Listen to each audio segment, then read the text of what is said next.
এ কি কাণ্ড! মোহাম্মদ ইউনূস ফুস, সব শেষ। এখনো পর্যন্ত জানা যাচ্ছে মোহাম্মদ ইউনূস নাকি পালিয়ে যেতে পারেন, কারণ ওয়াকার যিনি সেনাপ্রধান, এই ওয়াকার অনেক নরমপন্থী অনেকে বলছেন, কিন্তু এখন এই মুহূর্তে এই সেনাপ্রধান চরমপন্থী হয়ে যাচ্ছেন। তো তিনি আবার হাসিনারও ঘনিষ্ঠ।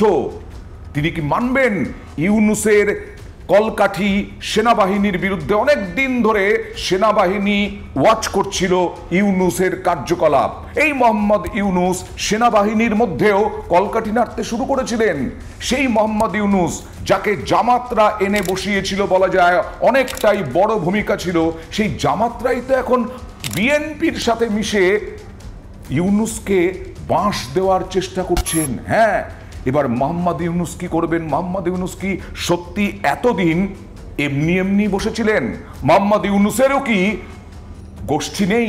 সেই মোহাম্মদ ইউনূসের গোষ্ঠী এবং সেনা সব মিলিয়ে আবার একটা উত্তাল হবে, আগুন জ্বলবে।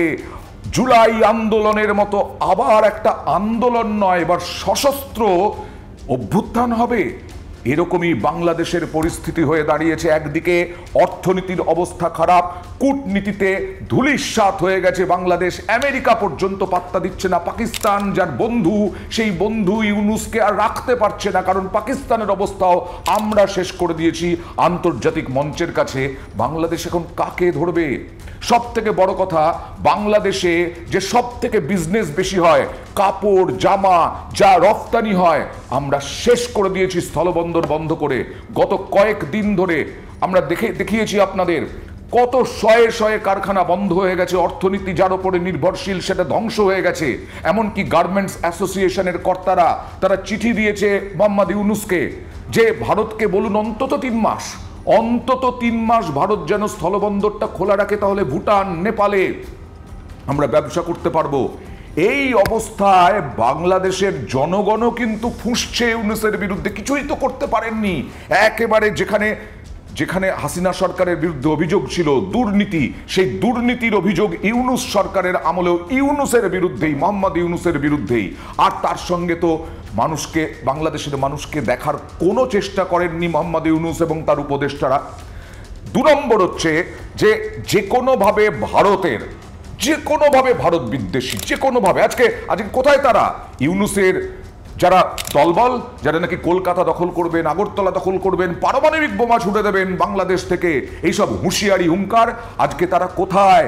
ল্যাজ গুটিয়ে কোথায় পালাবেন? হাসিনার মতোই কি পরিস্থিতি হবে? যেমন আজকে মোহাম্মদ ইউনূসের এই পদত্যাগের কথা কে বলছেন তাঁরই এই উপদেষ্টা মণ্ডলীর ছাত্রনেতা নাহিদ ইসলাম কথা বলেছেন। সেই নাহিদ ইসলাম বলছেন বেরিয়ে এসে যে উনি আর পারছেন না, উনি চাইছেন যে এইভাবে তো আর টিকে থাকা যায় না, কারণ পরের পর অপমান করা হচ্ছে, আমি পদত্যাগ করতে চাই। কিন্তু নাহিদ ইসলাম বলেছেন না, এখন পদত্যাগ করবেন না। এগুলো হচ্ছে আমরা শুনতে পাচ্ছি। আসলে নাহিদ ইসলাম গিয়েও ইউনূসকে চাপ দেননি, তো চাপ বিভিন্ন দিক থেকে আসছে। কারণ যারা রাজনৈতিক দল, বিএনপি, জামাত, বিশেষ করে জামাত, এরা চায় নির্বাচন। জামাত বসিয়েছিল ঠিকই মোহাম্মদ ইউনূসকে, কিন্তু জামাতও ক্ষমতার লোভ দেখেছে এবং সেই ক্ষমতার লোভ দেখেই বিএনপির সঙ্গে সমঝোতা করার চেষ্টা করেছিল। কিন্তু যেহেতু মোহাম্মদ ইউনূস কিছুতেই নির্বাচনে যেতে রাজি নন, সংস্কারের কথা বলা হচ্ছে, সংস্কার এখনো পর্যন্ত করতে পারেননি। ওয়াকার যিনি সেনাপ্রধান, তিনি চাইছেন বাংলাদেশের পরিস্থিতি স্বাভাবিক হোক। ওয়াকার দেখে মনে হয় একজন ভদ্র সভ্য লোক, তিনি দেশের উন্নতি চান। এখনো পর্যন্ত কোনো গণ অভ্যুত্থান বা সেনা অভ্যুত্থানের কোনো এখনো ইঙ্গিত দেননি, কিন্তু আর বোধহয় নয়। এখন জানা যাচ্ছে গত কয়েক ঘন্টা ধরে ইউনূসের বাড়ি ঘিরে রেখেছে সেনাবাহিনী। আরও একটা সশস্ত্র গুলি গোলার মাধ্যমে একটা বাংলাদেশ উত্তাল হওয়ার প্রবল সম্ভাবনা, আর তার মধ্যে গোদের ওপর বিস্ফোরা। আমরা আজকে কি করেছি? 7 সিস্টার্স দখল করবেন, তো আমাদের 7 সিস্টার্স দখল করবেন ত্রিপুরা, মিজোরাম, নাগাল্যান্ড, আসাম, মণিপুর, সব দখল করে নেবেন। আর জলপথ ব্যবহার করতে হবে বাংলাদেশের জলপথ এই সেভেন সিস্টার্সকে। সুতরাং সেভেন সিস্টার্স দখল করে আমরা জলপথ মানে বাংলাদেশ চাইছে জলপথটা যাতে বন্ধ করা যায়, আমরা বন্ধ করে দিলাম জলপথ। বাংলাদেশের জলপথ আমরা ব্যবহার করব না। প্রধানমন্ত্রী নরেন্দ্র মোদী আজকে বলে দিয়েছেন কলকাতা বন্দর থেকে মায়ানমার বন্দর, যে মায়ানমার বন্দর তৈরিতে আমাদের সব থেকে বেশি অংশীদারিত্ব রয়েছে, সেই কলকাতা বন্দর থেকে মায়ানমার অবধি যে জলসীমা, সেই জলসীমা বাংলাদেশের মধ্যে পড়ে না। সেভেন সিস্টার্সের যত উৎপাদন, যত রফতানি, যত আমদানি তা হবে কলকাতা বিমানবন্দর থেকে মায়ানমার বিমানবন্দর বা মিজোরাম থেকে মায়ানমার বিমানবন্দর। कोलकाता पोर्ट को म्यांमार के सितवे पोर्ट से जोड़ेगा और मिजोरम होते हुए बाकी नॉर्थ ईस्ट को कनेक्ट करेगा। इससे पश्चिम बंगाल और मिजोरम की दूरी बहुत कम हो जाएगी। ये इंडस्ट्री के लिए, ट्रेड के लिए भी बहुत बड़ा वरदान साबित होगा। সুতরাং দেশে বাইরে প্রবল চাপে এখন মোহাম্মদ ইউনূস, তার পরিণতি কি হয়, তার দলবলের পরিণতি কি হয়, তার থেকে বড় কথা ইউনূস ভয়াবহ, এ তো বোঝাই গেছে।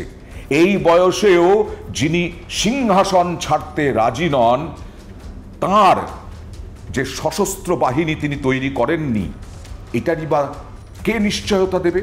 সুতরাং সেনা অভ্যুত্থান যদি বা হয়, ইউনূসকে যদি গ্রেফতার করার চেষ্টা করে কোনোভাবে বাংলাদেশের সেনা, তাহলে সেনাও প্রচন্ড একটা হামলা তার উপরে হবে, এটা একেবারে নিশ্চিত করে বলা যায়। আগুন জ্বলবে আবার বাংলাদেশে, বাংলাদেশের সাধারণ মানুষের জন্য কষ্ট হয়। আর যারা ধমকানি চমকানি ভারত বিদ্বেষী ফাঁকা বুলি চিকেন নেক কেটে নেওয়া হবে, তারা তো আবার বিমানে করে পালিয়ে যাবেন, না হলে কেউ গ্রেফতার হবেন। সাধারণ মানুষের কি হবে, ইউনূসের কি হবে, আগামী কয়েক ঘন্টার মধ্যেই পরিষ্কার হয়ে যাবে।